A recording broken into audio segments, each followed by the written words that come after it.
Hello नमस्कार। आज सुकेको माछामा रायोको साग मिक्स गरेर माछा बनाउने छौँ। सुरुमा एउटा भाँडो तताएर त्यसमा थोरै तेल राखेँ अनि त्यसमा मेथी फुराएर प्याज अनि गोलभेरा काटेर मैले पाक्नलाई राखेँ एकछिन।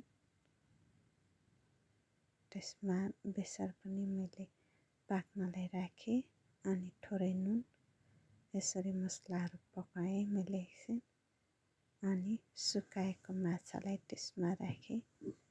लसुन र अदुवाको पेस्ट मैले राखेको थिएन त्यो पनि हालेर एकछिन पाक्न दिने अनि अब त्यो माछालाई त्यो मसलामा भुट्ने अनि एउटा खुर्सानी मैले त्यसमा हालेर एकछिन पाक्न दिएँ।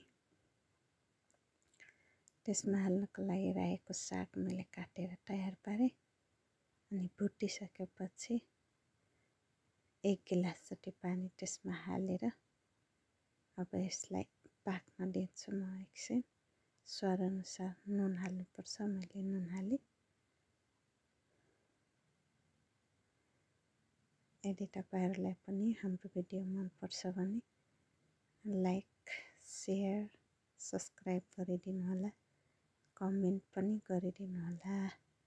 अब यो उम्लिसकेपछि अघि काटेर राखेको रायोको साग मैले त्यसमा हालेर कम्तीमा पनि 2-3 मिनेटको लागि छोपेर पकाएँ मिडियम टु लो हिटमा।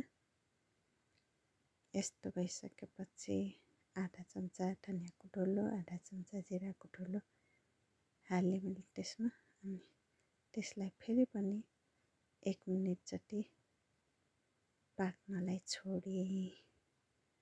अब हाम्रो यो माछा पाकेर लगभग तयार भइसकेको छ। अब यो तयार भइसक्यो साथीहरु।